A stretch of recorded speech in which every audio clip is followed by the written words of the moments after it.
It's Jim Fitz Fan, going live on YouTube, streaming live on YouTube.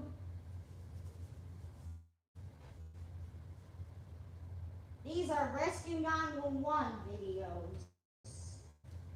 Okay.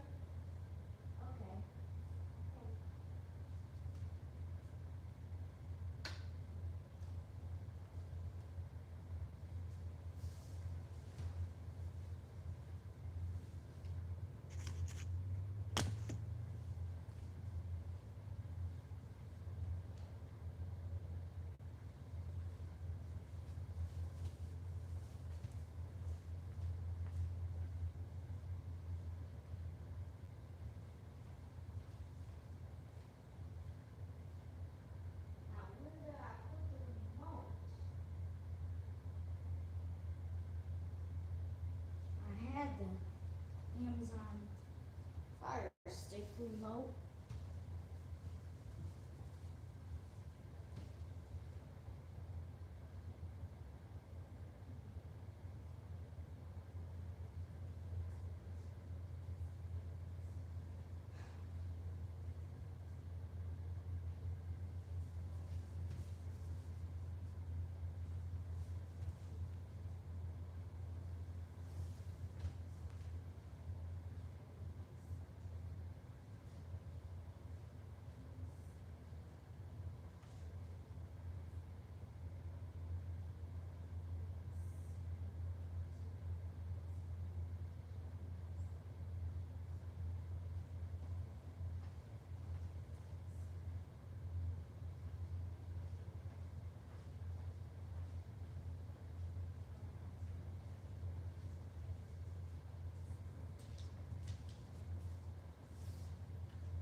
Oh, there's a Fire Stick remote.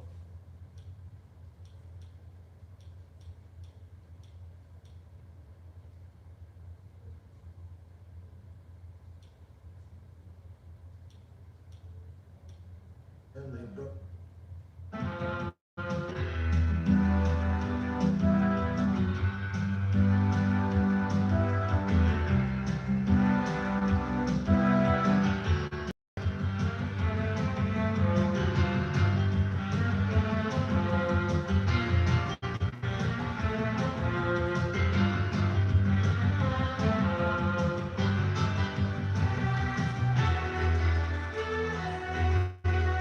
Mr. Shapiro, step out of the car, please. This is 911. Do you have an emergency? Today on Rescue 911, a roadway horror. A girl is run down by a car while her family watches helplessly. I felt sure that she was dead. Doctors fight the clock to save her. Am I ever going to see him again? Into a bucket of bleach. Learn how to prevent a common household accident from becoming a death trap on Rescue 911.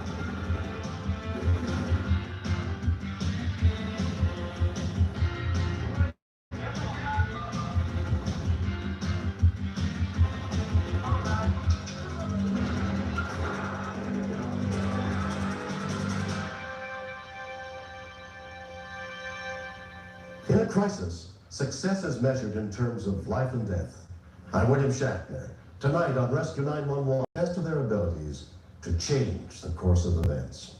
We begin on the night of November 10th, 1989 in Desert Springs, Arizona, where Don Jeanson was overseeing a youth group camp in front of the church where he was pastor.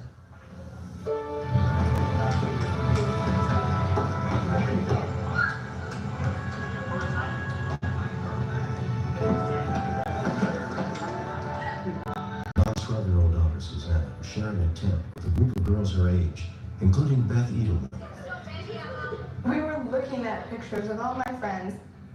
I was late, we were all wide awake. We gotta go. Around 11 p.m., Don gathered the group together for a walk through the neighborhood. We went on this hike on this small residential street. It was a nice night. It was quiet. I just felt that everything was under control.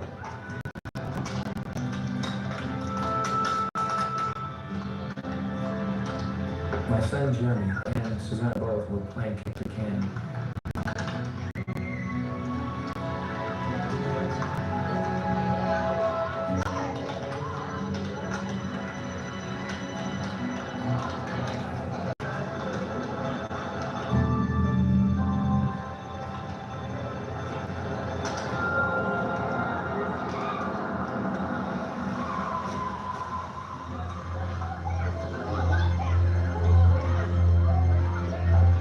I felt my life pass before me, and her.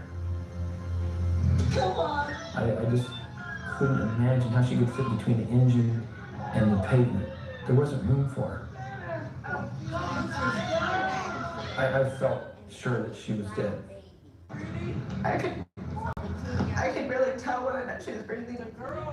I said, Susanna, I'm gonna stay here with you. Just let her know that I was right there. I felt like I should do something. Don called his wife Diana from the scene of the accident. I'll never forget the ring. And then there was Don on the other line. All I heard was these sirens. And he's screaming over the top of it. Nothing in your whole life can prepare you for those kinds of feelings. You see them being happy playing one moment, and then you get the phone call. And you wonder, am I ever going to see him again? Alive. When we continue, I didn't believe that a tragedy like this could strike my family. It seemed like I was in a nightmare and couldn't get out.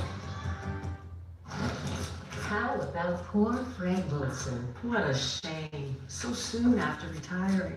I hear his wife needed help with the funeral expenses. That's ridiculous. He had Social Security. When my brother died, his wife received a check from Social Security, all right, for $255. The funeral costs were well over $8,000.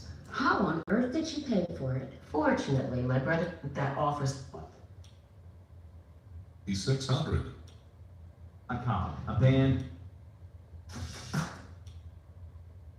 including paramedic Armando Hernandez.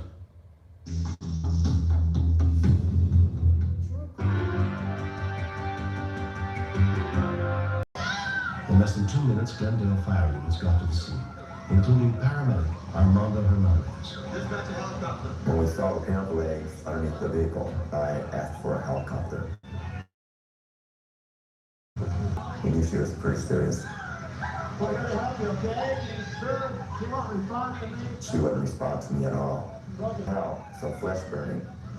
Her arm was pinned against the exhaust pipe, and that's what was burning was her arm. The driver who had hit Susanna went to get a floor jack from his house just 2 blocks away. We got a jack coming, I think.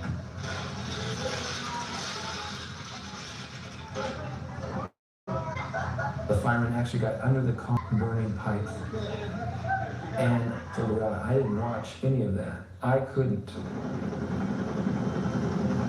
I didn't believe that a tragedy like this could strike my family. It just seemed impossible. It seemed like I was in a nightmare and couldn't get out. The insult to the head was so bad it was like an egg. A cracked egg. She was in shock, cold and gritting her teeth, and did not know me at all. That was the last time I saw her conscious. Among those treating her at St. Joseph's Hospital was nurse Steve Nelson. She was bleeding throughout her body. And we replaced her blood volume at least 2 times.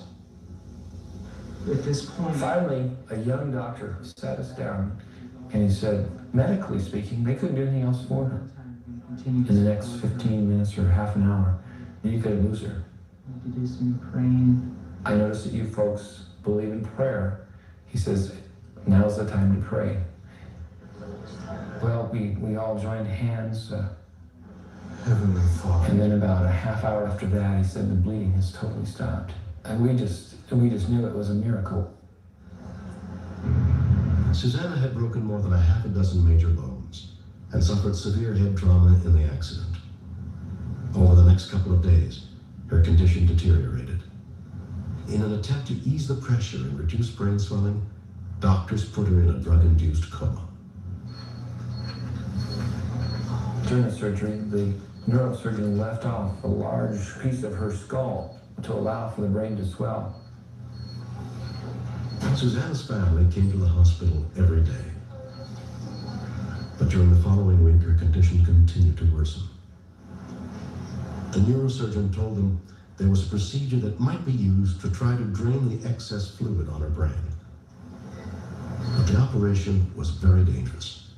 If it failed, Susanna could die instantly. Literally, this is the last hope. It may not work. I have no choice. Pressures inside of her head slowly returned to normal, but Susanna was still comatose. Nothing worked on her body. She's in her own coma now. As Susanna's vital organs began to shut down, Dr. Bob Graham gave her only days to live. We did not know if her brain was alive or dead at that stage. We could not pick up any brain waves on the EEG. The chances of her surviving being a normal child, probably 1 in 100,000, 1 in a million. Jeremy's been going to school now. Susanna had survived so much already. It's kind of hard. And at that point, she still was hanging in there. And We touch her, we put lotion on her, Grandpa's here every day. telling her about our days, And Grandpa's still helping. telling her about her friends. Susanna remained in a coma for more than 2 months. 3 separate times her heart stopped beating, and she had to be resuscitated. What's the pressure doing? You feel like what else is going to happen to her? There is nothing left. And eventually, it didn't even resemble Susanna. It's just a tiny bit of purple nail polish. That reminded me of Susanna. You loved her, you missed her, and you go in and want to see her, and it wasn't her. January 8th, 1990, we spent an extra long time in intensive care. The next morning, Darlene, her nurse, called. And you have to understand, whenever the phone rang in our house, you're waiting for, "We're really sorry." Darlene? Darlene said. Susanna opened her eyes and just started watching me work. Her eyes followed me around the bed. We could hardly get dressed fast enough to go down there. She mouthed the words, "Hi, Mom." She had recognition in her eyes. It was like your daughter had been reborn. It's like the greatest dream you could ever have came true. Tests revealed that Susanna's brain was still functioning normally, but she faced months of painful physical, occupational, and speech therapy to relearn everything. And it was grueling. But it did not stop the therapists. They were geared to push her. She'd see them coming in, and she would openly weep because she knew it was going to hurt. But by the end of April, Susanna was able to take. Thanks for using locast.org, the nonprofit that makes local over-the-air broadcast available to everyone. Just $5 each month covers the cost of delivering your local broadcast channels. Please help Locast by becoming a member today. Some steps. We did Susanna Jeanson spent 7 months in the hospital, recovering from her massive internal injuries and many broken bones. It's been 2 years since the accident, and except for some weakness in her lungs, she continues to develop like any other 14-year-old. My biggest accomplishment in my comeback, I thought, was I finally was able to walk, because I don't even know how it felt to be able to walk before my accident. So it was really a big accomplishment to me. How happy can a mom be when she's had her kid taken away and then given back? I'm very grateful for all the work that all the doctors and nurses and friends did for me. Susanna has left a wake of medical people profoundly astounded by what she survived, but yet they shouldn't forget for a moment that it's they that helped her pull it off. I really felt that if she died, I wouldn't be the same. A part of me would die without this bundle of joy. I would be in danger of never being the same person, and somehow I am. She's been through death. She knows what life's all about, you know. People and love. Family. I'm looking forward to what life has in store for me still. I'm dying to find out what it is too. Next. The thought of 6 inches of water taking a baby's life, you just don't think about it. I go trip. Unique. You pay for Transport. Big verdict. Wow.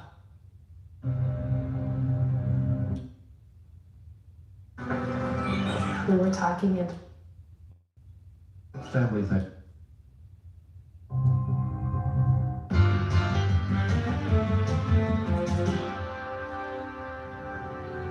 On November 21st, 1990, in Lebanon, Oregon, Edie Carrico was helping her sister Linda Eli prepare for their big family Thanksgiving dinner the next day. I hadn't really talked to Phoebe in a week, so we were kind of catching up on, you know, what had been going on in our lives, you know, and just being sisters. We were talking about the kids and how big Jessica and Sierra were getting. They're about 11 months old and 3 weeks apart. We were talking about how we were going to get together and have just one birthday party for both of them. You want to put that back in? And I knew I had to scrub the kitchen floor, so I went to get a bucket of mop water.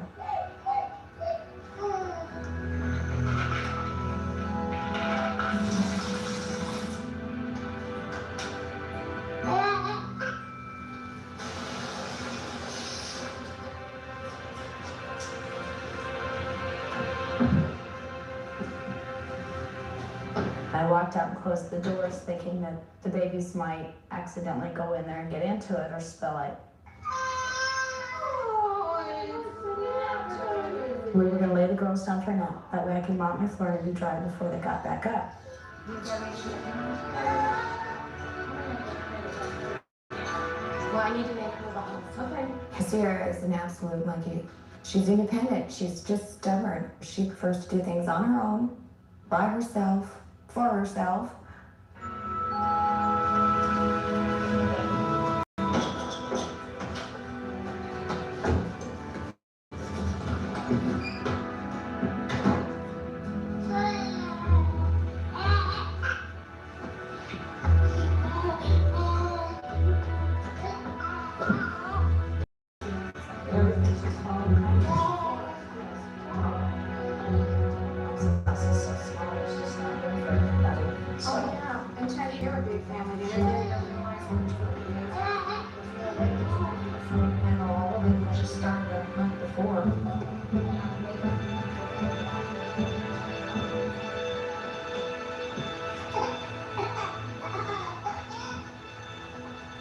I made up the bottle, grabbed a diaper, and I made a circle through the living room and back down the hallway to Linda's bedroom.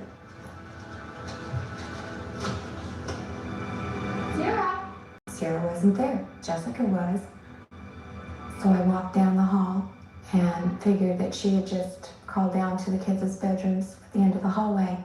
I was getting the cookies on a plate, and the next thing I heard was Eve screaming. She was just screaming a mother's scream when your child is hurt or you know they're gone. Her face was ashen. I turned her over this mouth. Oh, my God.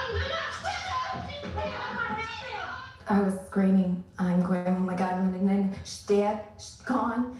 I checked to see if there was a pulse, very faintly, but I could tell her chest was not rising and falling. I knew if I didn't do anything immediately, she would die. After each breath, I would look at her and it wasn't doing any good. She's not breathing yet. We're gonna have to do it again. I started to feel very helpless. And then I remembered, you know, this is why I learned it. Breathe. After the sixth one, she opened her eyes and I could hear her pulling air on her own. She's breathing. I could tell she was still in danger, but praise God, she was breathing. At 3:16 p.m., rescue units with the Lebanon Fire Department were dispatched to the scene. She's gonna be okay. We're gonna take her to the hospital and she's gonna be okay. She's breathing now. She's gonna be okay. I kept smelling something really funny. It's like I smell something, but I can't put my finger on it. And I turned and asked Linda, was there bleach in your bucket? Then Linda lost it. Within 6 minutes of the call, paramedic Tim Frost and his partner arrived at the house. The minute I went through the door, there was a strong smell of chlorine in the air. How long has she been in there? The smell was strong enough to burn my own eyes. We didn't want to waste any time. She was in very serious condition. Because of the added problem we had with the chemical in the water, we gave her not much of a chance to survive. 10-month-old Sierra was taken to Lebanon Community Hospital, where she was examined by emergency physician Les Pliskin. When the child arrived in the emergency room, she responded to what we call noxious stimuli. From that point on, she became less responsive.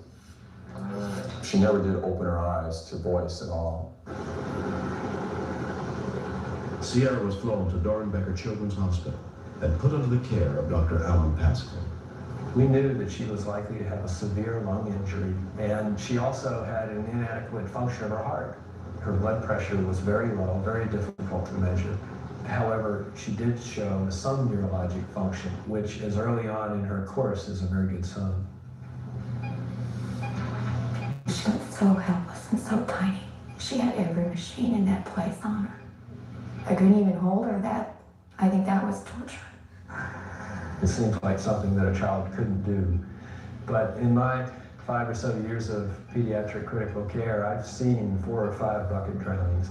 Many of the cases I've seen have been fatal. After 2 weeks in the hospital, Sierra was released. In a checkup 6 months later, she was given a clean bill of health. I am so thankful that we have her today to share and to love, and so it's truly a miracle.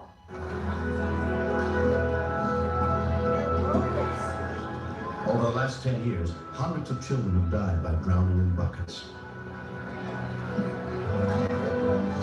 The best is that I have the joy of her today, and that I can speak out and make more parents aware of their surroundings. Children move fast. Don't underestimate them. If you think a child can go out and fall in a swimming pool and drown, so you put a filter on your swimming pool, but the thought of 6 inches of water taking a baby's life, you just don't think about it.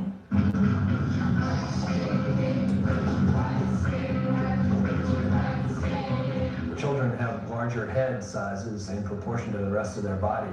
So one could picture the 1-year-old simply looking into the bucket, and they end up head down in the bucket and unable to get themselves out. I feel any parent, mother, father, grandmother, grandfather, aunt, uncle, should get CPR. I never thought it would happen to me. But at that time, I had the knowledge and I used it, and she's alive today because of it.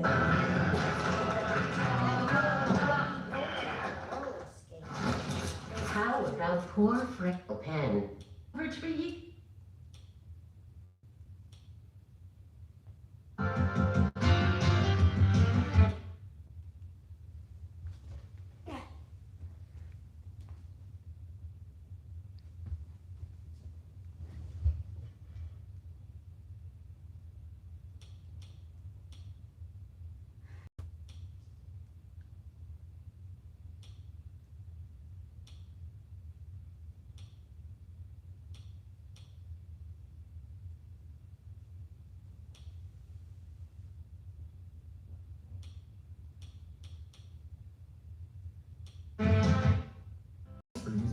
HelpCast.org, the nonprofit that makes local over.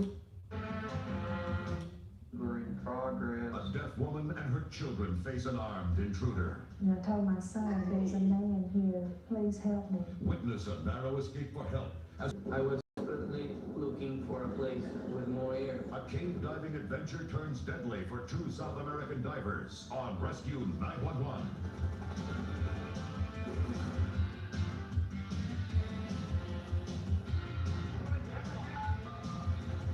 The first story is like when somebody was that the first story or the second story? There are few things more frightening than facing a crisis with your children. I'm William Shatner. Tonight, true stories of life or death battles and races against time on Rescue 911. We begin in Chattanooga, Tennessee on the evening of October 25th, 1989. For the Armour family, almost everything in life is harder. Both Annette and her husband Larry are deaf. They can either call for help when they're in trouble or hear any sounds of approaching danger. That's what the first story is. Annette's husband was visiting a friend that night, leaving her alone in the house with her three small children. She gave them baths, put them to bed, then went to sleep herself in her daughter's bed.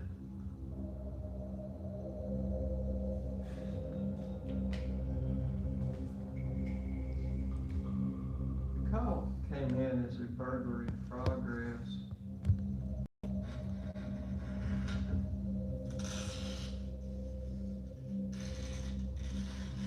I think they gave some information about a man was seen in the house, which of course causes your heart to race just a little bit. His intent wasn't to steal television. With the rope, the knives, his actions, put it bluntly, I believe he was in there to rape Miss Arnold. This was Deb saying it was about a burglar in the house. Yeah.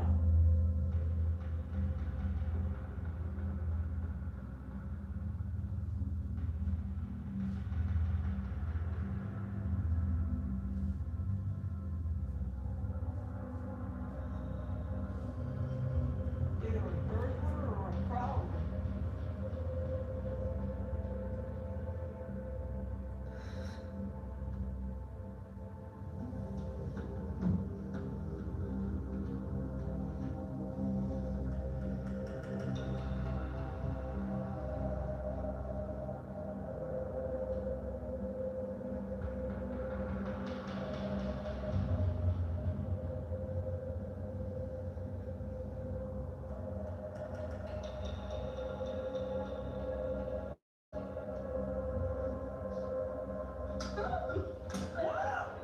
Hey!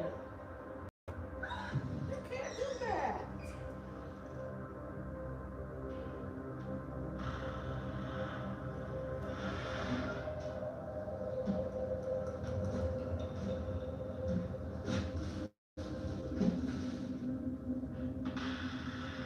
We went through to the kitchen, acting almost like a blind man or something, almost like he was drunk. This really scared me to death. I don't understand why he didn't follow me. It was at night, you know, and maybe he couldn't see me. I woke up my son, and I told my son, there's a man here in the house. Please help me.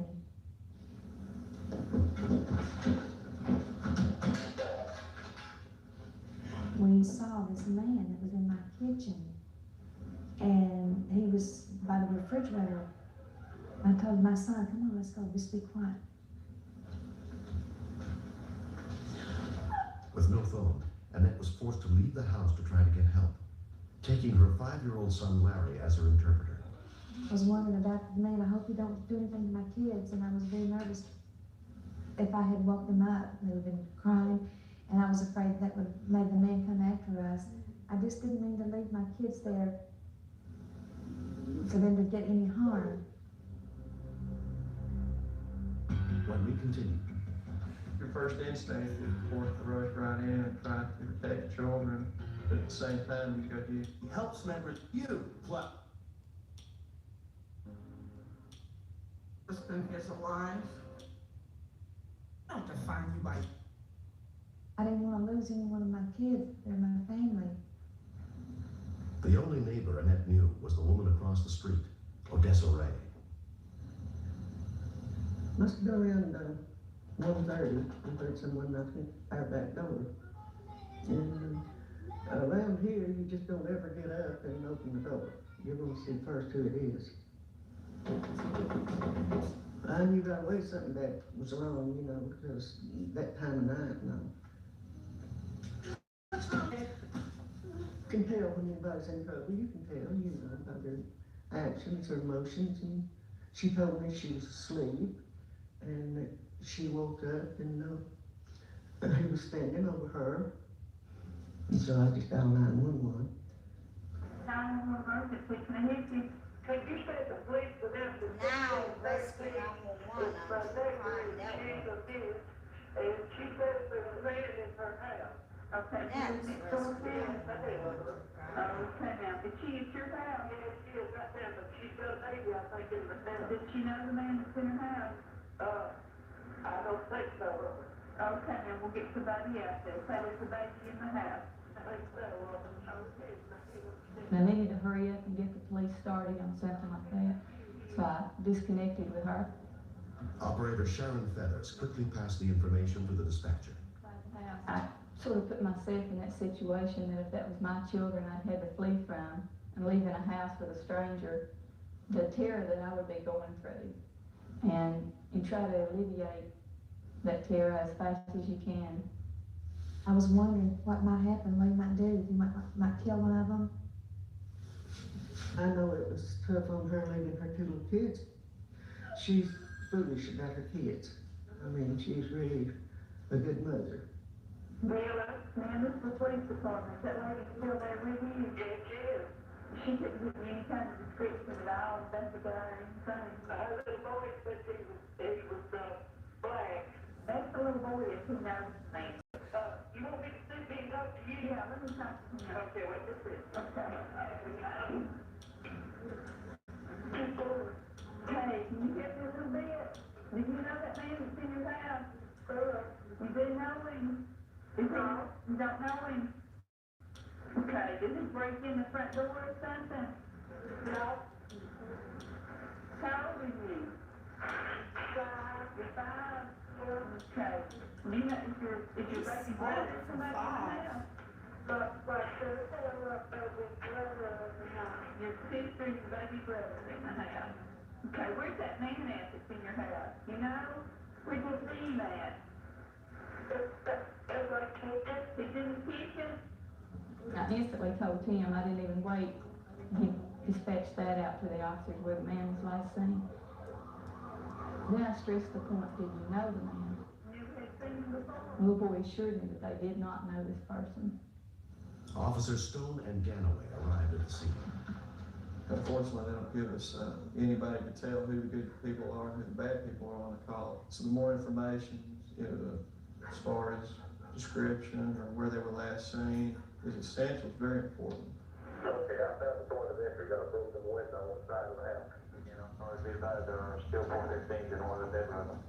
Your first instinct is, of course, to rush right in and try to protect children. But at the same time, you have to use the procedures and you have to use what you've been taught.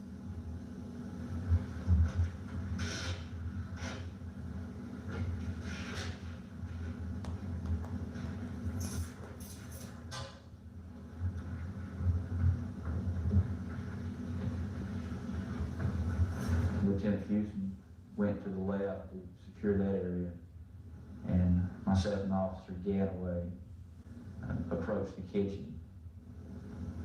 Officer Stone looked into the kitchen, and I could tell by the look on his face that he saw somebody behind the refrigerator. When we first saw him, we weren't sure what kind of weapons he might have, so my main focus at that time was just to secure the subject. The suspect was ordered several times to keep his hands visible.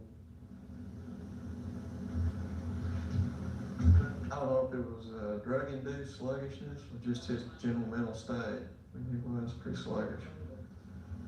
I then noticed that one of the children was behind him in the bedroom. If this suspect had suddenly decided that he either did not want to be placed in custody or tried to harm one of us, that child was about as close in my direct line of fire as it could be. 2 sections of rope about he had concealed in his boots. The rest of the house was searched. When it was found to be clear, they turned all the lights on, and by that time, other officers had come in, and they were with the children. I felt very relieved that there was no harm done to my children. And the police said, "You are very lucky," and I said, Thanks for using lowcast.org, the non- I don't think that anyone would have understood what her problem was, because I think he did a fairly good job of interpreting, was able to communicate with the neighbor and give us the additional information that we needed. With the help of several local organizations, the Arbor family was able to get their first telephone, including a TDD unit specially designed for the deaf. The TDD is really the only window to the world for some of these families who are hearing impaired. They can communicate with the TDD just like you and I can with the telephone if there's a receiver on the other end. And in our community, we're fortunate in having these terminals on the other end at law enforcement office, the medical center, so that they can.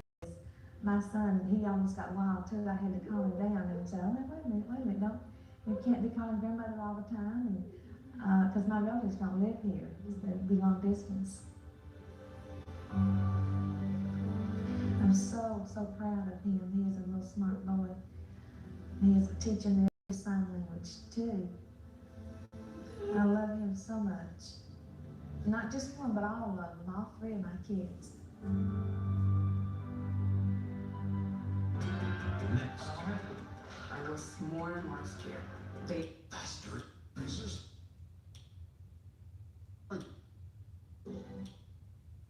And say 80. Many chambers inside the cave was incomplete, leaving some unanswered mysteries which they hoped to solve. That guy is trapped in the cave.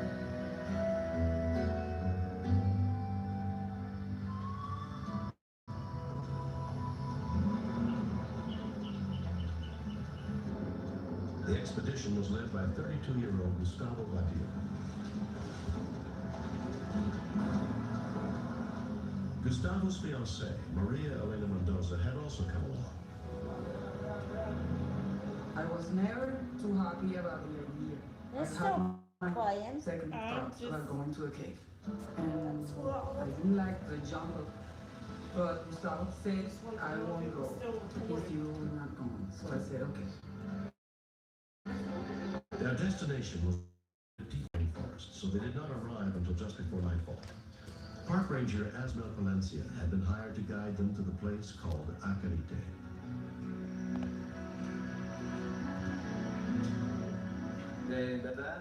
The truth is, I was afraid because I've never entered into that cave. There are stories where they say he who enters that cave gets lost, never to come out again.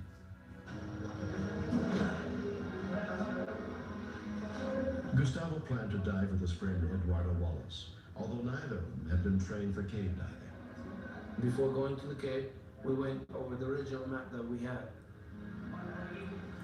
We were not concerned about any danger. I was more and more scared. They had the suits, the mask, but they didn't have special equipment. They needed to have to go in the cave. So I said, "Well, then take this prayer and keep it with you."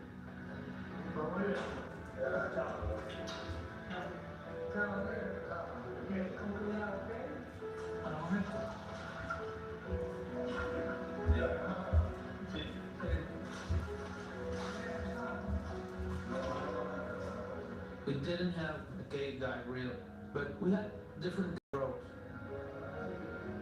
On the map, there was a passage with a question on it that nobody has gone through. We just wanted to go in there and to see how far we could get.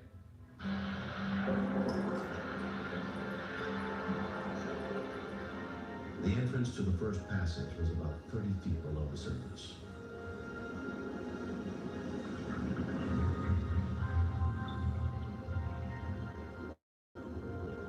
At the beginning, it was pretty much clear. Us, the visibility was turning into zero.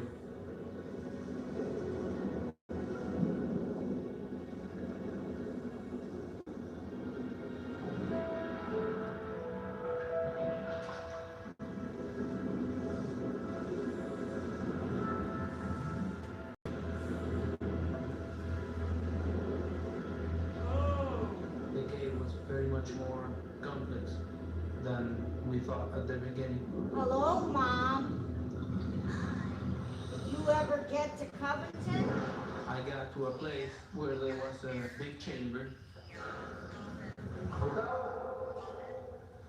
I heard Gustavo coming out from the water, Oh, okay. but I could not see him. So, yeah, you're gonna have to wait another weekend to clean up. We talked through the walls, and I said that we better go back Oh, okay. because if we continue going to the cave, we were not going to be so sure which was the way out. What was the coach doing? I was swimming toward what I thought was the entrance. Was she in the I van? found myself in a dead end. It was I fun. finally realized that I was lost. It was just I didn't think about Gustavo. on the tablet that I had it on.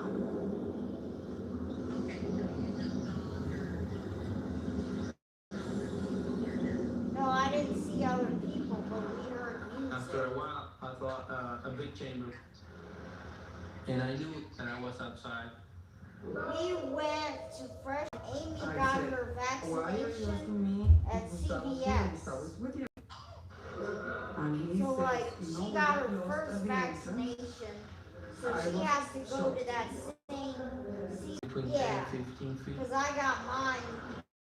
As long as the rope.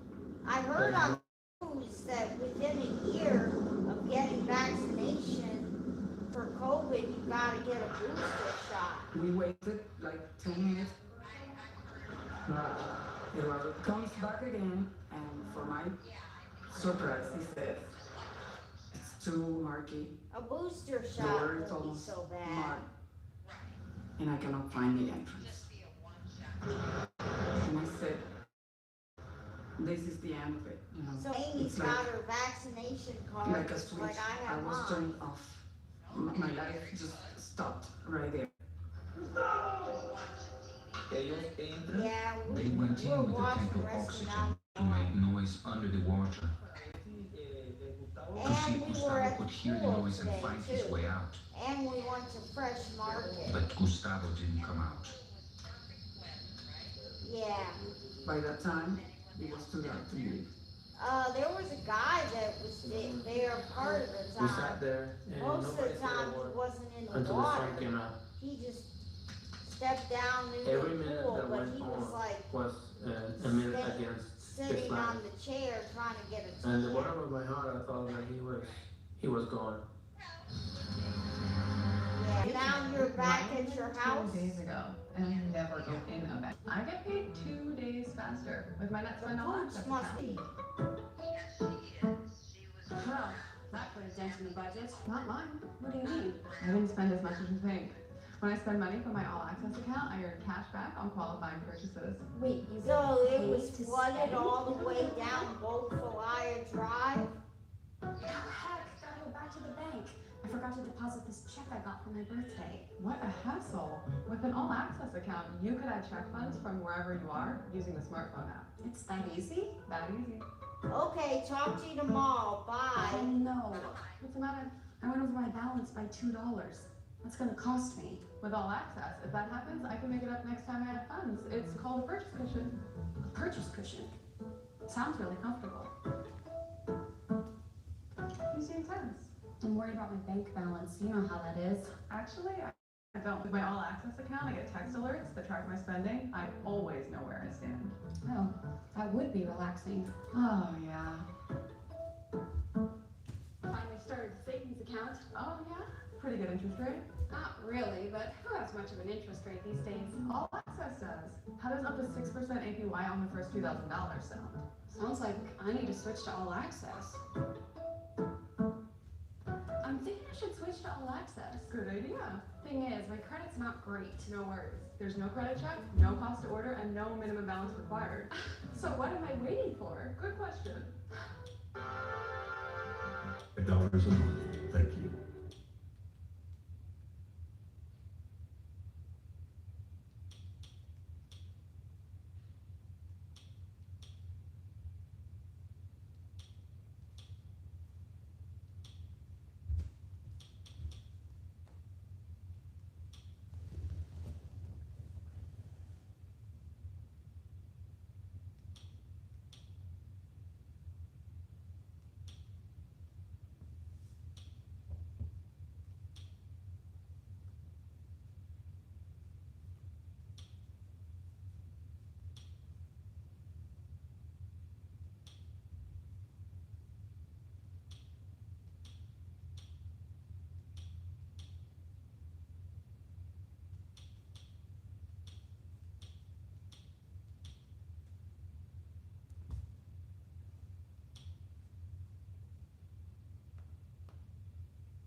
Today on Rescue 911, a hiking nightmare. Serene, snow-capped mountains turn disastrous for two friends. It was my friend dying in front of me. Now, rescuers must perform a daring save. It's the first time we actually had to pull anybody out of there for real. Then, a holdup at a neighborhood market. Just saw somebody's a gun pointing down the checker's heads. Police must call out a canine unit. On Rescue 911.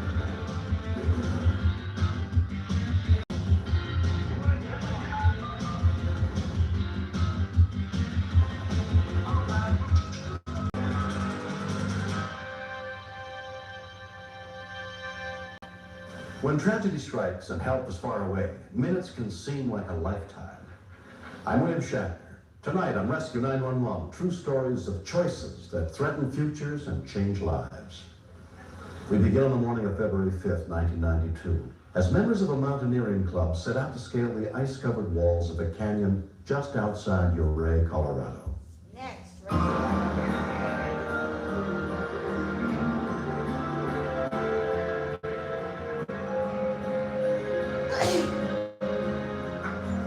This was the first time these three members of the Los Alamos Mountaineering Club had gone ice climbing together.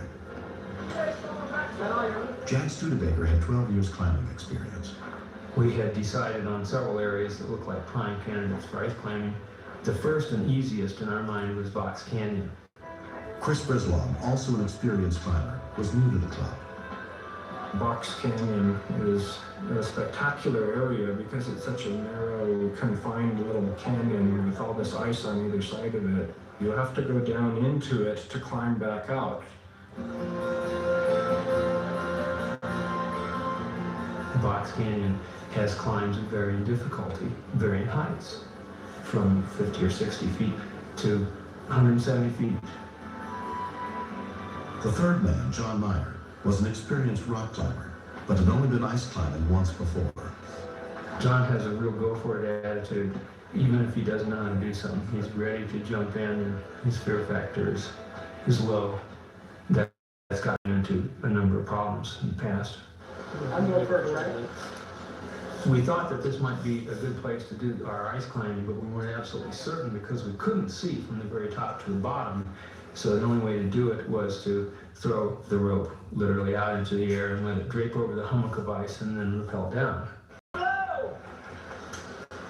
Typical rope is 165 feet long. So the doubled over rope gives you a little over 80 feet to rappel on. I thought that would get us to the bottom. All right, you're good. I'll see you later. The cliffs go straight down, literally right into the river. Jan went down first.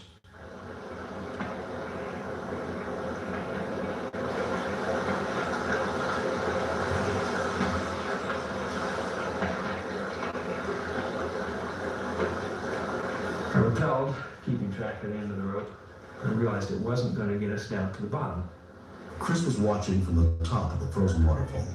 I heard Jan hollering, but of course I couldn't see him. I couldn't see down into the gorge that close to the base of the cliff. I had on my crampons and I had my ice tools nearby, and so I got off the rope and I down climbed to the ground. The rope's too short! I started pulling up one end of the rope and feeding line down the other end until it would reach the bottom. Finally, he said, yes, it reaches the bottom now. So we now had one long stand going all the way down to the river to rappel on. So I grabbed what I thought was the short end of the rope and pulled it up and piled it in the snow right at the top of the cliff. I was sorting my gear, not paying a whole lot of attention to what was happening.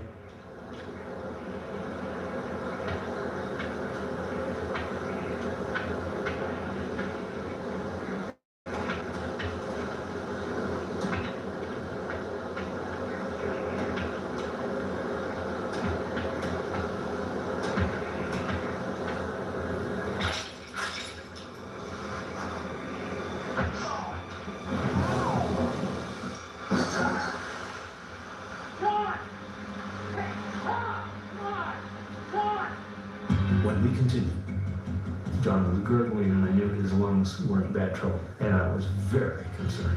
I remember thinking that here was my friend dying in front of me. If you're eligible for Medicare, then this segment. Plus, hike fall. In my head. waterfall. Another climber, Chris Brislow, ran to call for help.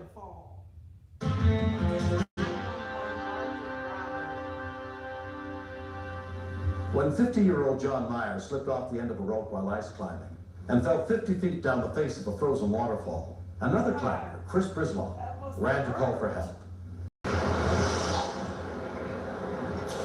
Craig O'Connell, an off-duty paramedic, happened to be climbing nearby. I knew he had fallen quite a ways. I'm thinking along the lines of, is he still alive? We got to the victim and assessed him real quick. He seemed unresponsive correctly, And I was very concerned. I remember thinking at that moment that here was my friend dying in front of me. The Ouray Mountain Volunteer Rescue Team was dispatched to Box Canyon. Among those who responded was Bill Witt. We always train constantly on the ice, we're always out climbing, but this is the first time we actually had to pull anybody out of there for real. I wasn't hearing any noise, any sounds from him. Went ahead and did a jaw thrust and opened his airway. As soon as I manipulated his airway, he started breathing on his own. He was a little bit combative at first, which made me think more about a head injury. Underneath his right armpit, he had some subcutaneous air, little air bubbles in the skin, which let me know that he had punctured a lung. Almost an hour after John fell 50 feet to the bottom of the canyon, T. Bill Dry. Who's the paramedic I heard about? The victim at that time was still pretty wild looking. He was feeling a lot more pain to breathe. And the more consciousness he regained, the more pain he started feeling. All right, let's get one arm. Let's get his good arm out here where I can work on it, all right? The only way they could get John out of the narrow canyon was to hoist him back up the frozen waterfall. Nobody on our team gets hurt trying to save someone else. Because it doesn't do anybody any good if now we've got two people to rescue. So we always take our time, we think far in advance of what we want to do, and everything is completely bomb-proof so no one else gets hurt. EMT Randy Gerke was carefully lowered down on the pulley system with the Stokes basket. And realized where the climber had fallen from. It was surprising to me that he was doing as well as he was doing. We knew that there was decreased breath sounds on one side, which can be fatal very quickly. Whenever they breathe in, the air escapes from their lungs and goes inside of their chest cavity and begins to collapse the lung. All right, we almost got you out of here. Just hang in there. Keep breathing. Usually, we put the litter in a horizontal position and then we put two people to tend the litter on the way up. In this case, we wanted to save weight and gain speed.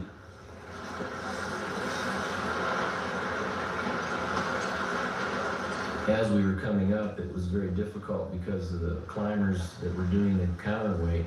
They would knock ice and snow debris from the top, and some of the ice chunks were probably, 4 or 5 pounds. It's a real fine line having too many guys on the rope and having to go way too fast or not enough having to pull. So we were constantly playing with the system.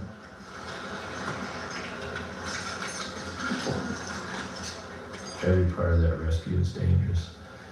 I think we worked as a team better because we knew that John had a chance, but he only had a chance if we spent as little time as we could to get him out. This particular time of the year, there was a lot of ice buildup. It made it very, very difficult to stabilize the litter on top of the pipe.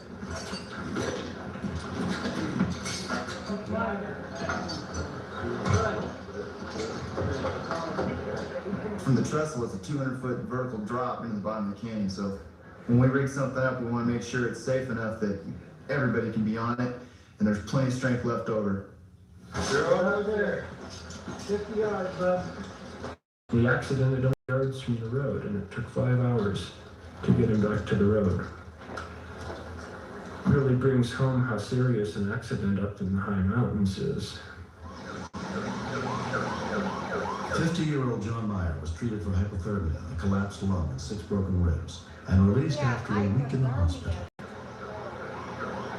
I think it's an absolute miracle that he's not dead. Most people, if they fell that distance, would be dead today.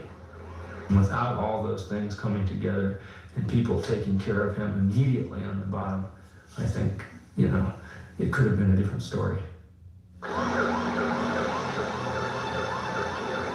I was really impressed by the communication between the members of the rescue team, asking for confirmation. What do you think of this anchor? How does this look? All the things, of course, that we hadn't been doing when we set up the rappel. It's been a year since John's fall. The basic lesson that I really learned is that you make mistakes. I think all 3 of the people that were involved in the accident, all of us made mistakes. And if any of us had not done one of those things, there would have been nothing. Thanks for using lowpass.org, the And if you go out with no equipment because you can't afford it, chances are we're coming to get you. I don't know how you thank the people that did the rescue. There's no way of really expressing the gratitude I feel to them. I'm very profoundly grateful to them for what they did. Next. I heard 2 other guys run to the office, and that's when I heard Tracy scream.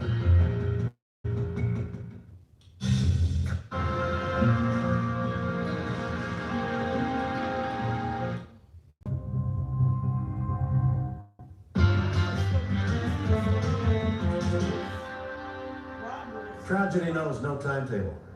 It can strike day or night, often without warning, as the employees on the night shift of a grocery store in Roseville, California discovered on April 18th of 1992.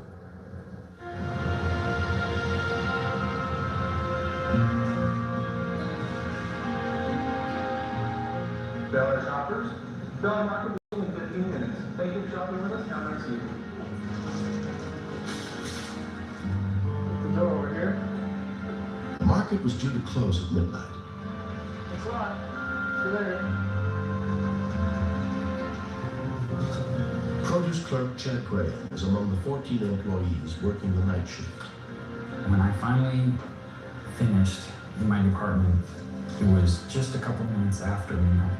Hey, Jessica, you ready to go home? They were all counting up the tills and getting things ready for the next day. Hi, Trent. Hey. Let me text you that one, please. Pat Maldonado, the general cook that night, decided to leave with me.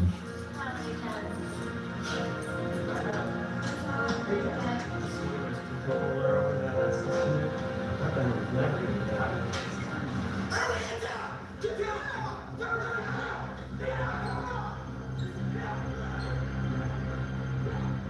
just saw somebody's gun pointed at one of the checker's heads. 911 emergency. There's a hold up at Bel Air on Sunrise and Kirby, quick. Sunrise and Kirby? Yeah. Okay, can you see who's holding up the store? I'm outside the store. They came in just going out. The car's up front up here. Okay, they have weapons? Yes, they did. They have guns. How many people? I saw 4 people and there's... 4 people? Are they all armed? What? Are they all armed with guns? Like they are, yes. I don't think I've Admiral ever Hardwick had seen been a this Roseville out. police and fire dispatcher for 4 years. I had never had a robbery in progress before, which made me nervous right off the bat. I knew that anything could happen.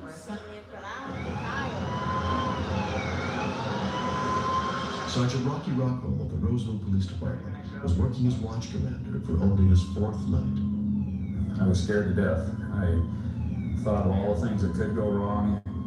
I said a little prayer to myself when I was rolling to the call that, dear Lord, please let this go well. Don't look at me! Stephanie Soulier had never been in a robbery before. They were just shadows. I didn't see anybody's face. I heard 2 other guys run to the office, and that's when I heard Tracy scream. She was like my little sister, and it scared me. It was just like somebody in my family was gonna be hurt. Okay. Okay. Are they in front of the store? I'm in front of the store and there's a car up here. Okay. He sees me and I don't want him to see me. Okay. He can't see where you are, or he can? He's going forward right now. Okay. Can you still talk to me? Yes. Okay, what's your name? He was really scared. He kept saying that there was a vehicle out front, and it was pulling forward. What kind of guns do they have? They have like pistols? I have my handgun. Handguns? I was frightened because I didn't want to be responsible for him getting killed. Hold on. Okay, try and calm down, okay? Are they still in the store? They're still in the store. Okay.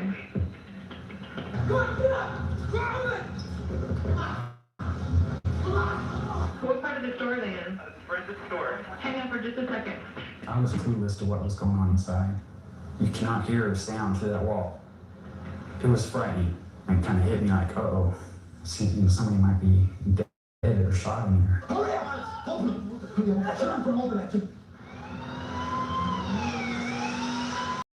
Bruce Hagler was the first officer to arrive. As I crossed the intersection, I shut off all my headlights.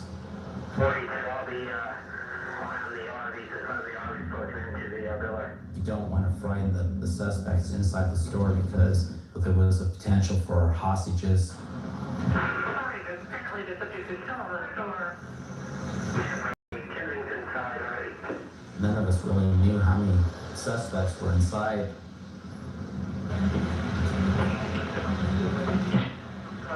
Come down here, Pop.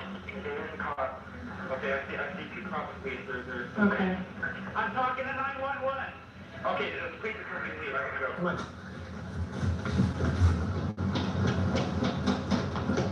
Go way down there. Go way down there. 421 under the rear, 297 south side. 67, I'm almost 97. I'll go to the back on the north side. Copy the back to the north side. We had the store surrounded. And when I saw the 4 suspects start running along the front, I literally stopped breathing. People running towards the door. Hold on. Hurry up. Go running south.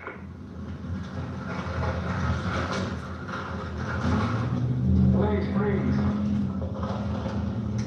Please, freeze. Please, freeze.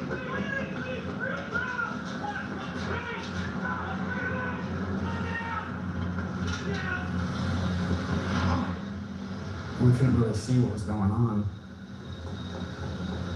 And then we saw one guy running and nobody was chasing him. We yelled, there's one over here, there's one over here.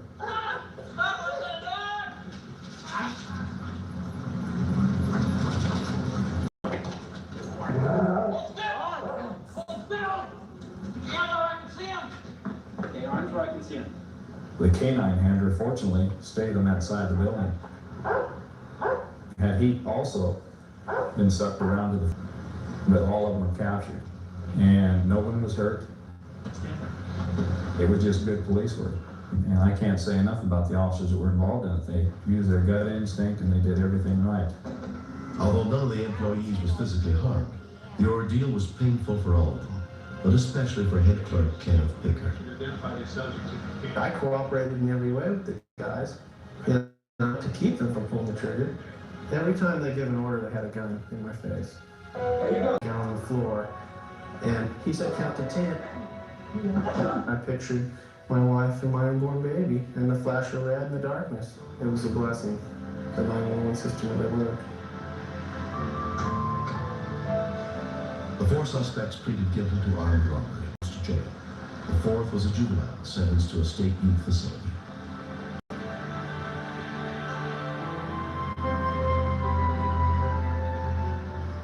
In the 4 months since the robbery, security at the Bel Air market has been tightened. That night I did not sleep at all, and the next day I didn't want to work. But I feel like that it's behind me, and I was thankful that nothing violent happened. If Pat and I would have left just a second later, then I would have been facing the floor like everybody else. Or if we had left sooner than we, the timing was perfect.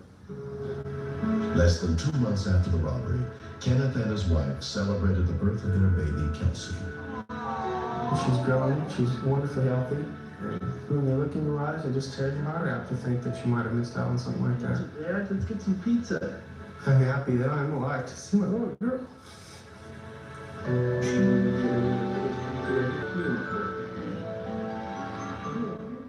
Attention, anyone on Medicare. Helpline. Bureau. Out on 20 or 96.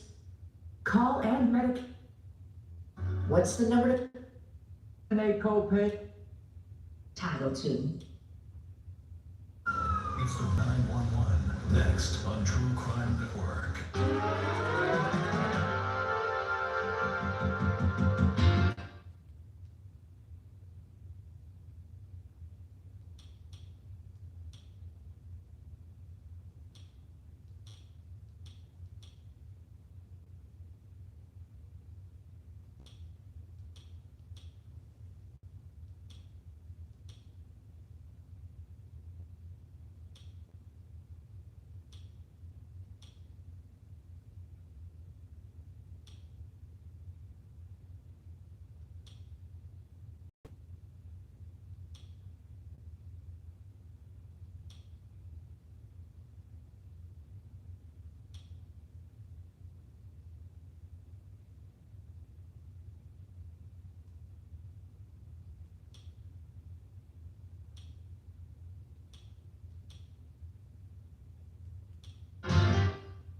Without thinking of Lisa Pate and Mickey Shinnick. He took something irreplaceable. He took somebody so precious and so full of life, and he changed both of these families forever. Nothing will ever be the same for them. It's just a big chunk out of your heart and your life. She was a good kid, she really was. And she would have continued to be good for a lot of people. Whatever she would have done and become, we just don't get to know. She'll be 21 forever. First responders jump into action. Rescue 911 next. This is 911. Do you have an emergency? Today on Rescue 911, late night terror. A woman on a suicide mission hoses up a convenience store. Get in the store! Get in the store! Rescuers must proceed with caution to save innocent victims held at gunpoint. I was afraid for those people's lives. Then, when a little boy falls into strong currents. The first thing that went through my head was, he's dead already. It's the family dog that alerts his rescuers on Rescue 911.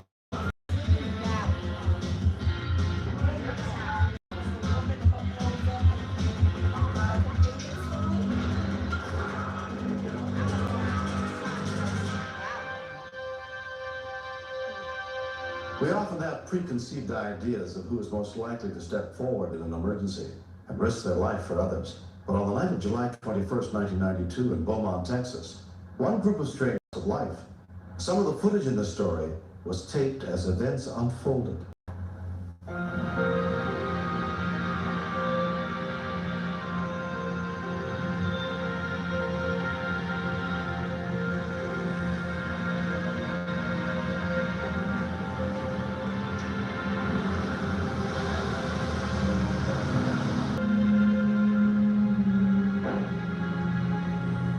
Get back in there! Get in the store! Get in the store!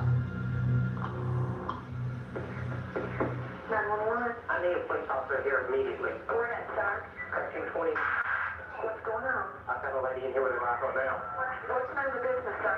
Easy March, number 224. What's she doing with the rifle? I don't know. Okay, stay on the phone with me, okay? Do not hang up. 13, do you know who she is? No, ma'am. Sir? She's trying to commit suicide. She's trying to commit suicide? Yeah, she's got a rifle right here. Okay, stay on the phone with me. Karen, she's trying to commit suicide. Okay, can y'all get out of the store? No.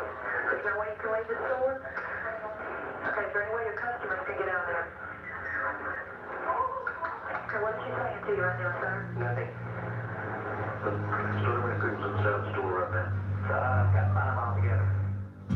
When we officers were screaming, begging the female to let them go, my thoughts were, if we've got someone irrational, then when is she going to decide to shoot hostages? Heat is engine.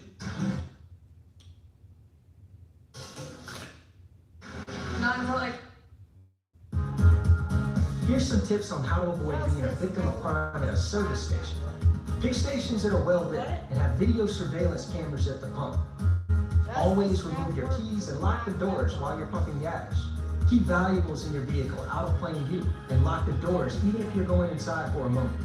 Pay attention to your surroundings. Be aware and be safe.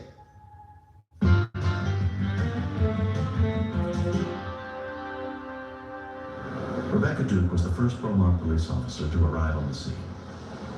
Left my headlights out and just approached silent and blackout. And I saw a guy pointing in the store as if to tell me there was someone in there. I motioned for him to get back. And then I walked up to try to look into the store to see where everybody was at the time. Tell what kind of gun she has. She's got a rifle. Okay, how's she holding a gun right now? She's holding it at your police officer. She's doing what? Holding it at your police officer.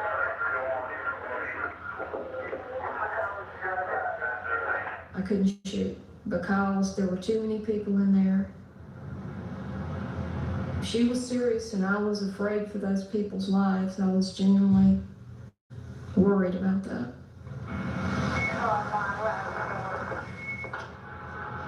Within minutes, additional units arrived, including Officer Bert Moore. Position where I was observing her, but she couldn't see me. 405 doesn't say we have a hostage situation. She's not letting them leave. We have them pinned up in the corner. 26 to 8 coming up for us. Some of the hostages who were screaming, the female to let them go. It appeared that she was not behaving irrational. Then when is she going to decide to either shoot one of the hostages or shoot one of us?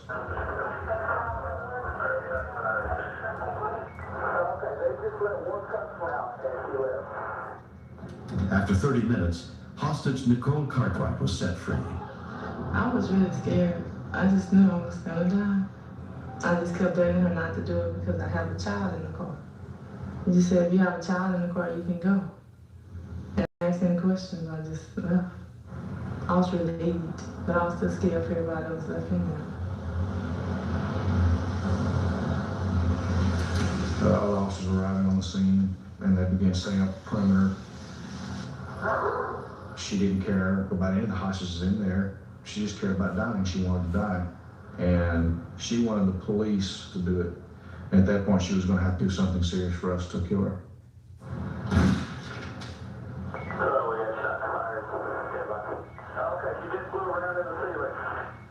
She was not only letting us know that she meant business, but she was letting the hostages know she meant business. I began thinking that she was going to shoot one of them or more. Hostage negotiator Sergeant John Bowles was brought in to try and arrange the release of the 3 remaining hostages. I had hoped to establish phone contact with her. If we can get to talking about the problem and all, there's always hope for a peaceful resolution. Ask her if she'll come to the phone and talk with me. What's she saying in that deal? She refuses to talk with anybody. I can see she has a hostage directly in front of her. She finds that she has additional ammunition besides what she has in the gun. Of course, we know only the one shotgun, but she adamantly refuses to talk to anybody right now.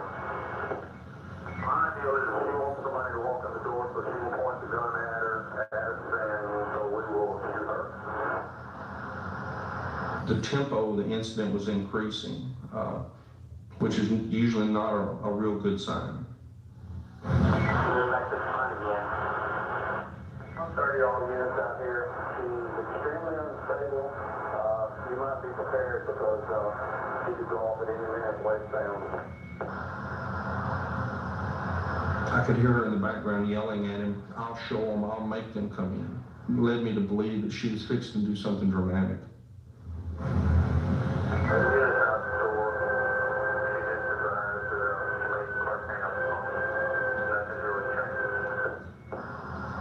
Patrolman Randy Stevens was helping provide cover for the SWAT team as they moved into position. SWAT was just like a few minutes away from getting set up and we're fixing to take over the scene. The suspect had them surround her and she slowly walked them to the front door as they shielded her. It didn't look good.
One of those hostages just saved that whole deal.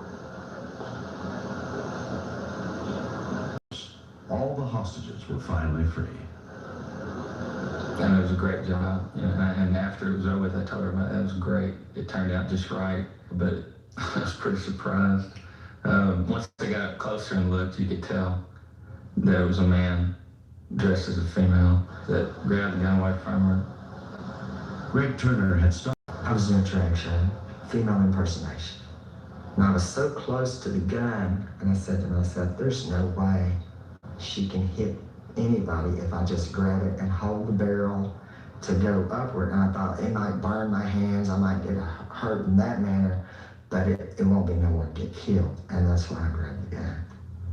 Unless it's an absolute last resort, I don't encourage people to take the kind of risk that he did, but I'm sure that Greg felt at that point that he had very little to lose, and I'm sort of inclined to agree with him. It was fear, the whole thing. It was totally fear. I felt I was going to be killed, but I honestly thought she was going to kill her. I really did. And I don't think I could have lived with that. Hostage Susie Brewer will never forget what Greg did. I owe Greg my life, and I'm really grateful for him for saving my life. Paul Marshall had only been working at the store for 3 weeks. My nerves were completely shot after the incident. I mean, there were so many points where she was going to shoot us or something like that. I feel like I'm lucky because I came out alive. I was afraid I'd never see my kids again. The suspect was subsequently found not guilty by reason of insanity and confined to a state mental hospital.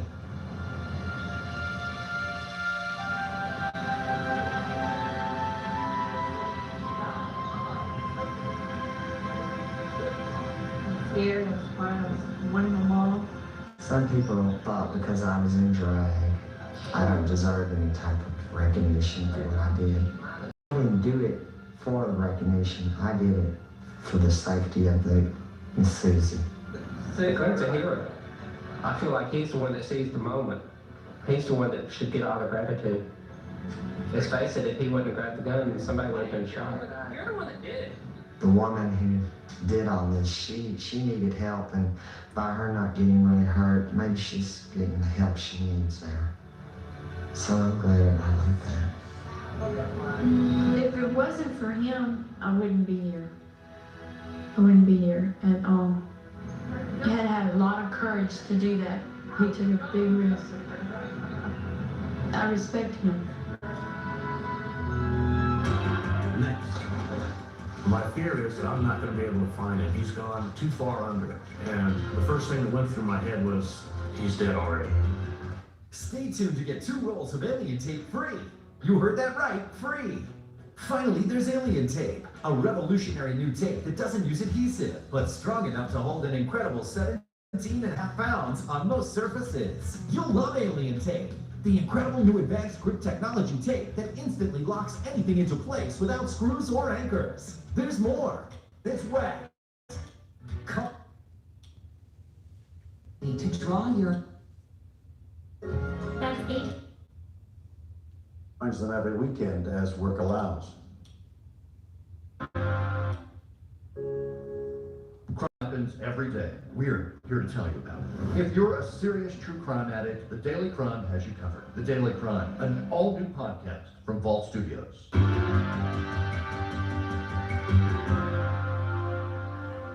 Vacations usually leave us with a scrapbook of pleasant memories.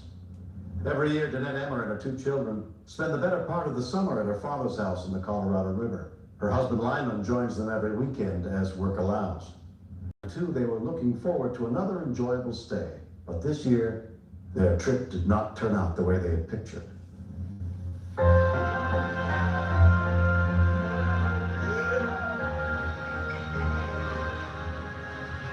Compared to the other parts of the Colorado River, it is one of the most quiet. But the current is very deceiving. We're carried away by it. My boy Neil, he doesn't know how to swim. Even contrary to belief, he thinks he does.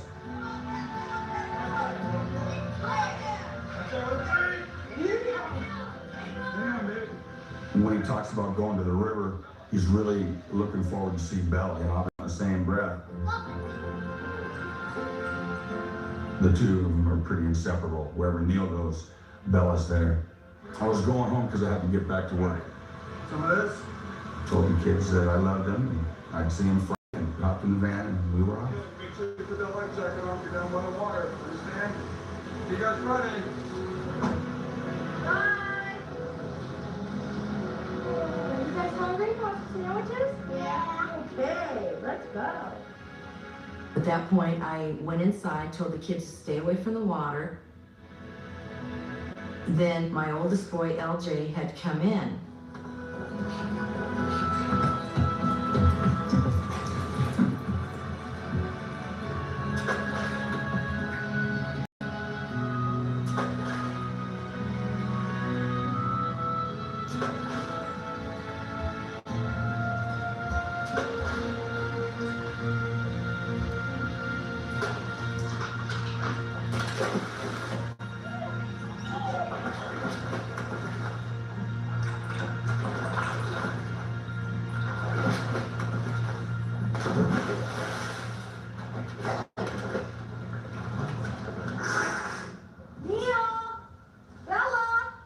I told LJ to run down to the neighbors to check to see if he had wandered down there. Neil! Bella! I just didn't know which way he had gone.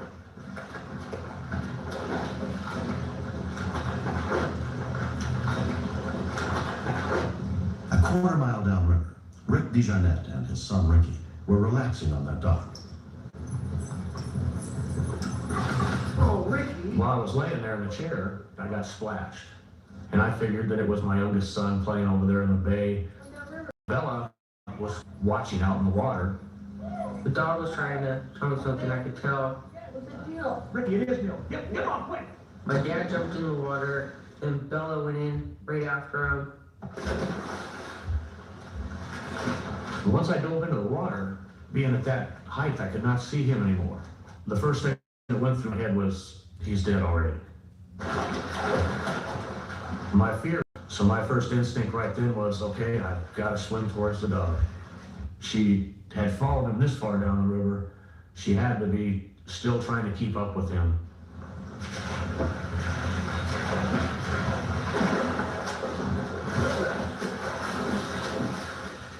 When I finally reached the dog, sure enough, there was Neil. I came up, he was pale white. There was no pulse. Just the thought of, here's a 3-year-old little boy, he can't die yet, he's too young to die.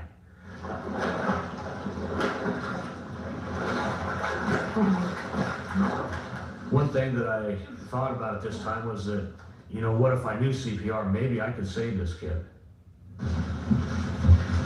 Diane DeJarnette was back at the house when LJ came looking for his little brother. We'll see if he's down there. I told him my son Ricky was down at the dock and he should go look down there. No. LJ came back to me and said, I think something's wrong because Ricky is downriver. My children are not allowed to be downriver because past our place there's nothing there. When we finally got to the shore, we're stuck down there. You cannot swim against this current. Talk to me. Neil. After giving him some air and stuff several times, I saw no reaction. I really started to panic then. Bella was sitting there right beside us, just watching. I thought, there's gotta be another way to do this. Oh, Neil, come on. Then just out of somewhere, came up with the idea, okay, give him a little air, throw him over my shoulder.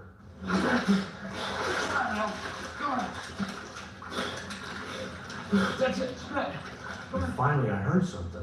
Go on, that's it. Go on. Going, wait a minute, this might work. So the prettiest sight was just seeing him spit up water. But we still have the problem of how do we get back?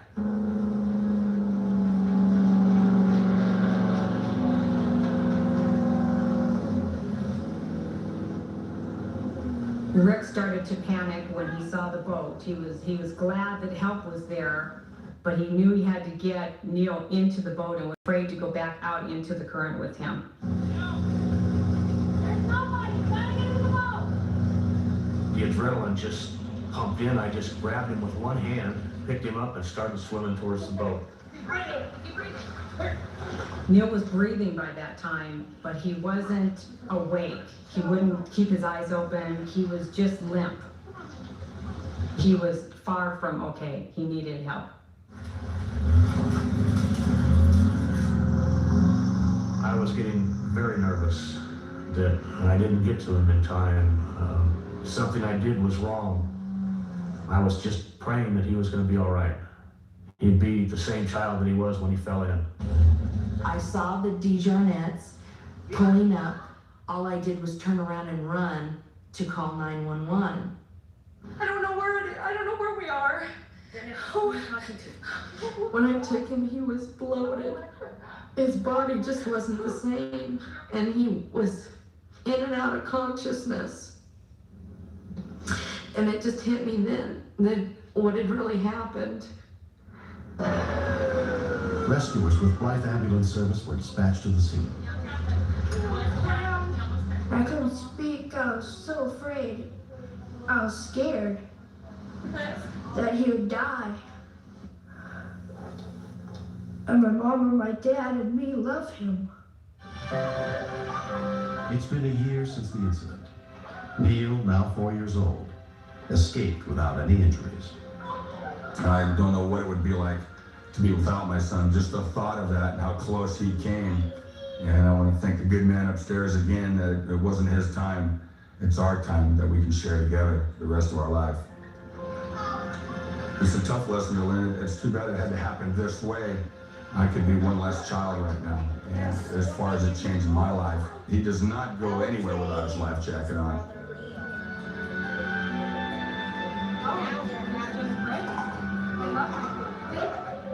I'm most grateful for Bella, the dog, for Rick, for their whole family. I could never thank them enough. I think Bella's Bella, I think, is the real hero. Without her, I don't think I would have been able to find him. I wouldn't have woken up to even see him float by. He would have just floated by and nobody would have known a thing. When I see Bella today, it's just, you know, we almost have a special bond now too. I love Bella. Because you saved me. Sweetheart, can you rest?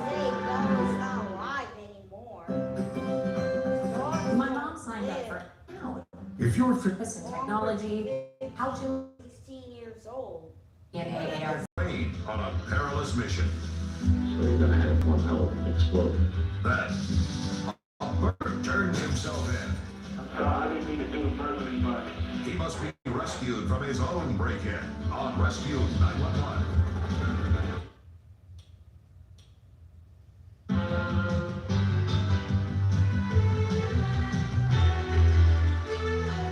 Mr. Bureau, step out of the car, please. This is 911. Do you have an emergency? Today on Rescue, toxic load crashes and disappears. By 5 o'clock, I knew that something was really wrong. Rescuers swing in with a crane on a perilous mission. So you're gonna have one hell of an explosion. Then, a burglar turns himself in. I didn't mean to do it personally, but He must be rescued from his own break-in on Rescue 911.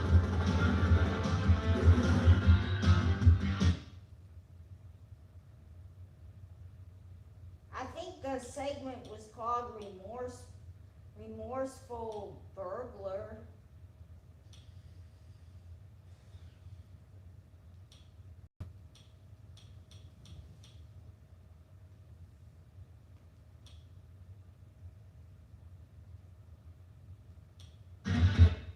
the second membership free. Plus, you'll step out of the car, please. This is 911. Do you have an emergency? Today on Rescue 911. Deadly cargo. A man carrying a toxic load crashes and disappears. By 5 o'clock, I knew that something was really wrong. Rescuers swing in with a crane on a perilous mission. So you're gonna have one hell of an explosion. Then, a burglar turns himself in.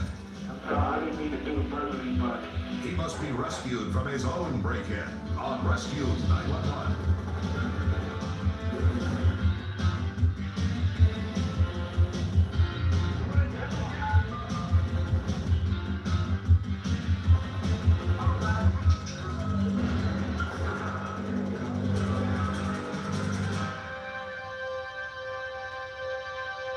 Sports car racing enthusiast James Coons had competed in events around the country for years. On March 31st, 1989, James set out on a 165-mile drive to a racetrack through the hot California desert with an extremely dangerous cargo.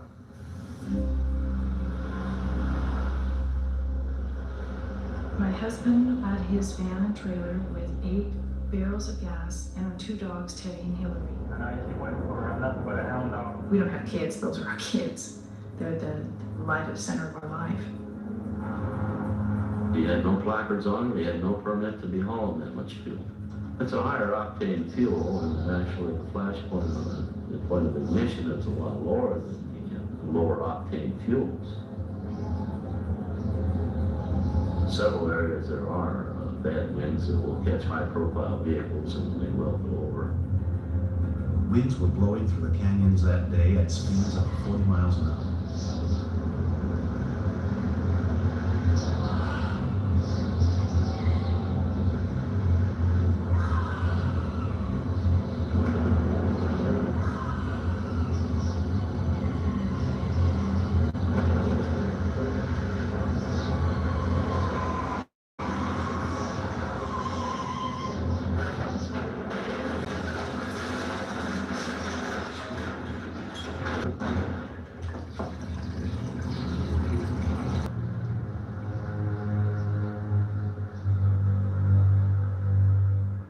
When we continue, By 5 o'clock, I knew that something was really wrong.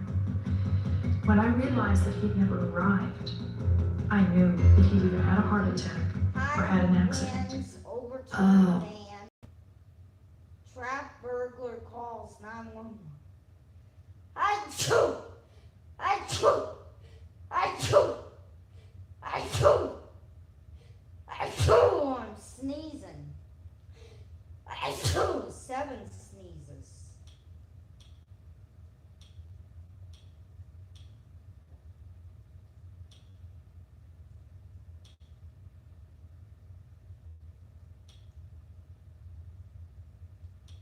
The wreckage of the van could not be seen from.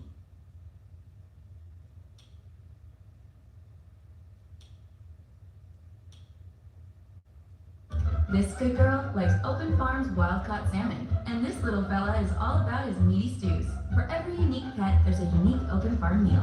Create the perfect meal at your local pet store or openfarmpet.com.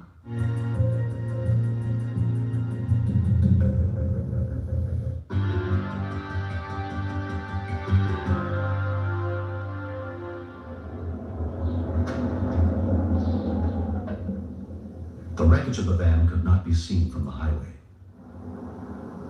Days went by, and no help came.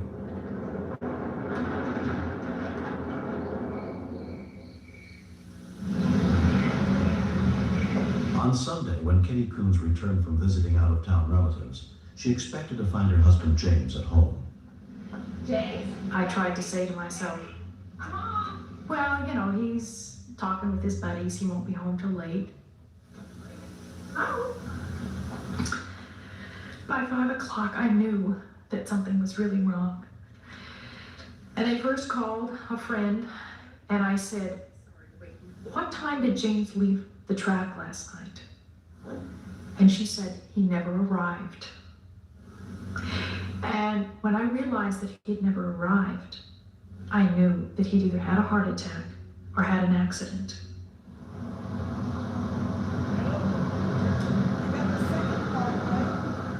The sheriff's office came, and I explained to him what had happened, and he asked me a lot of questions, and it didn't really start to hit home until he started asking for a description. And I realized that they might be looking for a body. And I called my friend Karen, and I told her that James was missing, and she said she would come over. And I said, you know, I didn't want to be alone if I find out he's dead. And because I really didn't have any other family. I have no brothers or sisters.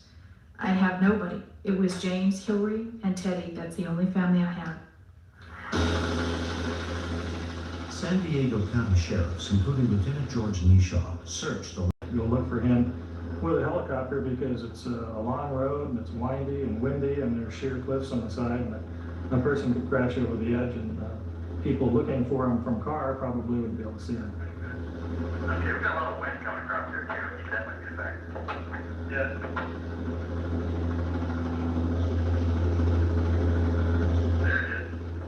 When we first saw the van, we were real sure that it was an unsurvivable crash. The task at hand at that point was fairly grim. I had to walk up and decide whether the guy was dead or alive, and I've obviously encountered dead people before in this line of work, and after having been on desert floor for 3 days, I knew that I'd probably be able to smell him before I got real close to the van. The closer I got, I could smell something that was dead.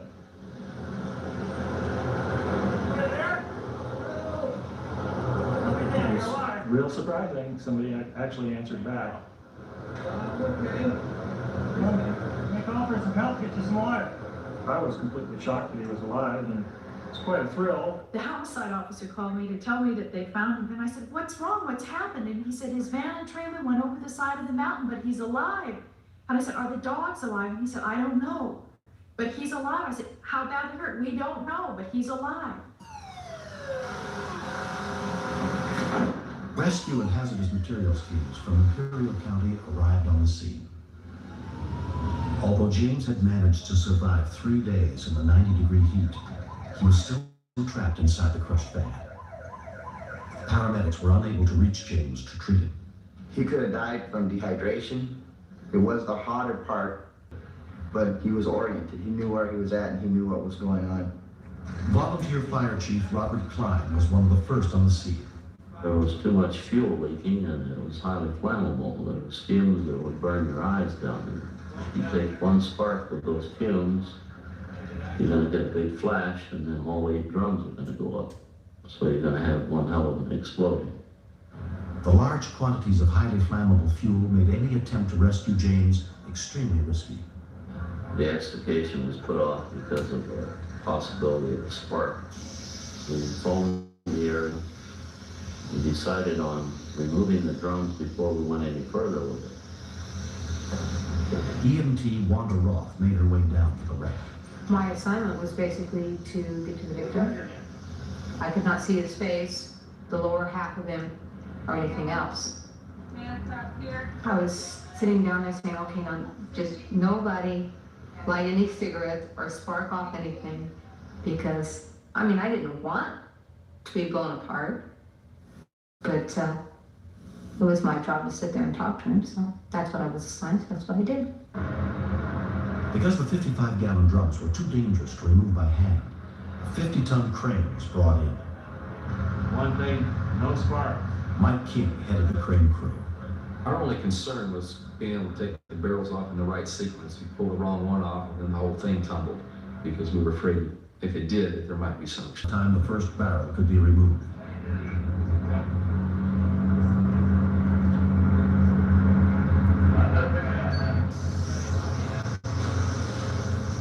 The crane operator in the process of lifting those barrels off could not see the vehicle where we had it set up. He could not see over the edge. Basically, he was told to swing left and right, boom up and down, and lower his hoist, raise his hoist. So he was basically working blind. There were some halogen type lamps down below. We were trying to make very sure that we didn't drip any fuel on those. Boom up! Watch out for that light! Watch out for the light! Watch out for the light! By early evening, Kitty arrived at the scene of her husband's accident. It was funny when I was standing there looking down, and there were literally 20, 30, 40 volunteer fire, ambulance, paramedics. And I thought, I volunteered hundreds of hours at the UCSD Medical Center. And I looked down and I thought, I've always believed what comes around goes around. There they were. There were all those hours down there coming back to me. All of a sudden, Wanda, one of the volunteers, came up, and she had my dog Hillary. And I couldn't believe it. Hillary had stayed by her master's side on the desert floor for 3 days and 3 nights. There was no room to pry open the smashed doors. The rescuers used the crane to lift the van so they could use the jaws of life.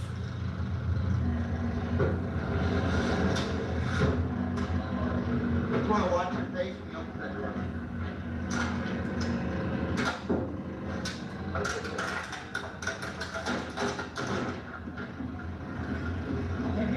When we removed the door, there was one of his dogs that were dead, and it smelled pretty bad, so we removed the dog. And then we had access to communicate with the driver better. After more than 70 hours, James was finally pulled out of the wreckage. He had multiple contusions and abrasions throughout his entire body. He also had first-degree burns and second-degree burns to his abdomen and groin area from the fuel being spilled on him. Gasoline is corrosive, so it's going to cause burns if it's on you for any length of time. Though James received skip. Thanks for using locast.org, the nonprofit that makes local over-the-air broadcast available today. Friday. I figured that I could get on the CB radio, or I could flash my lights, but the battery got smashed right off the front, so I had no power. I started calling for Hillary. You okay, girl? You could hear underneath the van, something moving around. Kind of scary, huh? The saddest thing is when I realized Teddy was dead. It was very frustrating. So Teddy was the dog that died. I suppose it's the way a parent feels when they do something, have a car accident, lose a child. You think, well, if I'd left him at home, or he had been on the floor with Hillary, instead of sitting on my lap, he likes to do. I told him I was sorry. I didn't mean to do it. 9 months. I appreciate the chance to go on. That's the one thing that I do appreciate. My husband survived because he's an Ozark mountain man. What kept him alive was his thinking of ways to get out. He never would believe that he could die. Next. It doesn't take a lot of brains to be a burglar, but this guy had. Heat never stops trouble. Full line. Incontinence. The incontinent. Rescue 911, rescue 911, It's May 19, 1989 at 1:29 a.m. A 911 dispatcher received a call for help, unlike any other the police had heard before. All the people involved have returned to the scene, with one obvious exception.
Yes, I'm over here at 36th and Boulevard at the Glass Shop.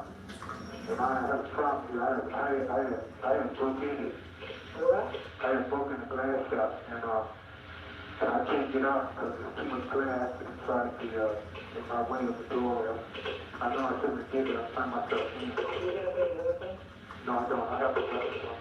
My back or sky. Right. What do you want? I didn't believe him at first. I thought it was a prank.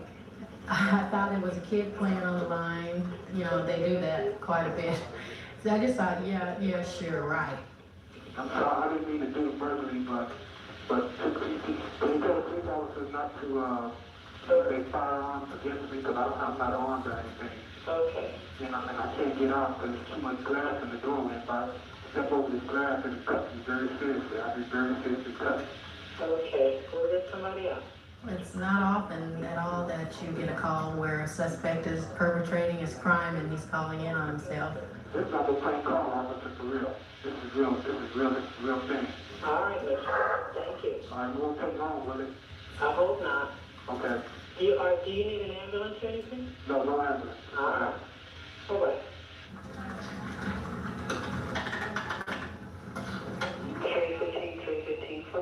Suspect down 36. Shot 3 shots inside the glass shop. People in a black wearing brown khaki, black jacket, and black shirt. 315, be advised the PR is a suspect, and he advises he has no weapons at location. When we first got the call, we thought it was just a mistake. We sort of looked at each other and said, well, there's something wrong with this call. I had to confirm with the radio transmitter operator. The comments indicate the PR is a suspect and he was inside the location. Even though in this case it appeared the suspect was the one that called, you still don't know. It could be a setup, it could be an ambush type situation. There are a lot of crazy people out there. You really can't take anything for granted.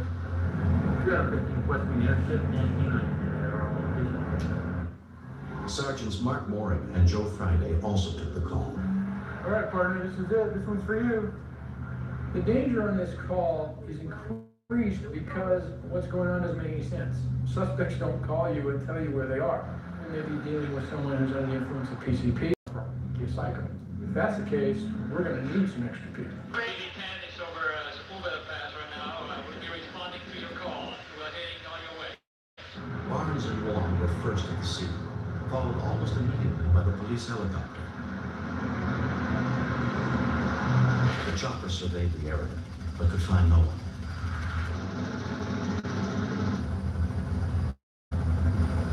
We walk up to the scene on foot, kind of use cover, try to hide, so that if there's someone inside, they don't see you.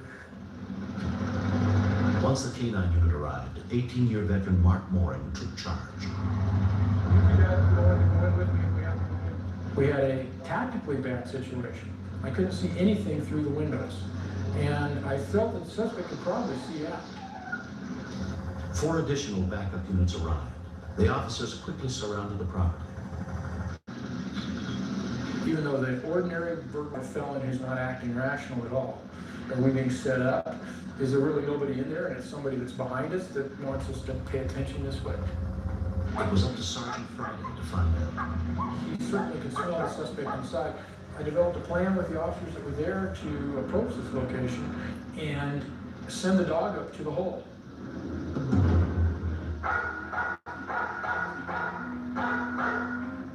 Keep your hands up! At that point in time, I heard the suspect yell out, "Keep the dog away from me, keep the dog away from me. I'll do anything, just keep that dog away from me." There were dogs that had him trapped from the back. He couldn't go out the back door. To your left. Keep moving. Keep moving. Stop. Okay, it's yours. Take him. We only broke out a hole about 2.5 feet around. All the edges of the glass and the plastic went toward the inside. So when he started to crawl out, I imagine it was kind of like crawling through the end of a tin can that had been cut open or something. Easier felony arrest that I've had. I think even like thank us for getting him out. It doesn't take a lot of brains to be a burglar, but this guy had none. So what would you steal from a glass store that was worth anything? You can't take out big pieces of glass and really expect to go far with it. I just felt kind of sorry for him. That, you know, here's this jerk that's stuck in the building and he can't get out. The suspect had to be rescued from a situation he created himself from a crime. I think that's pretty funny. I like this good ending.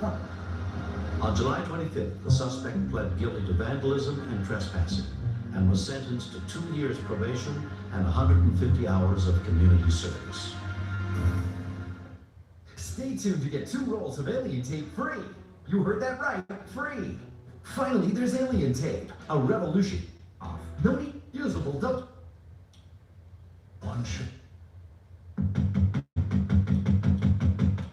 This is dedicated to the Next on True Crime Network. Not every community has 911, so local numbers should be posted by every phone, and children should be taught how to use them. This series is dedicated to the real heroes who answer our calls for help and risk their lives to save the life of a stranger. I'm going to rescue 911.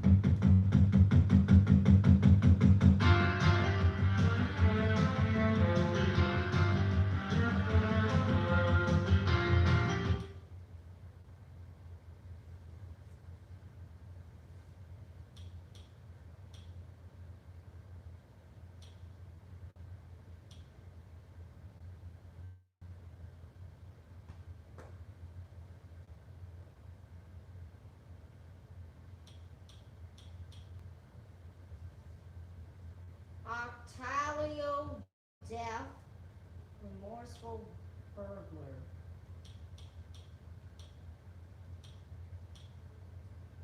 Oh, that's what.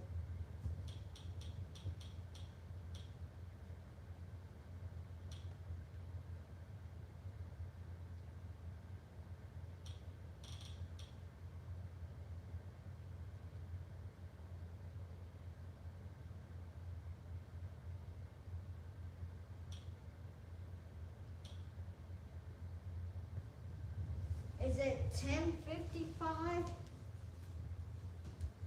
Yeah. I'm gonna end this live stream now.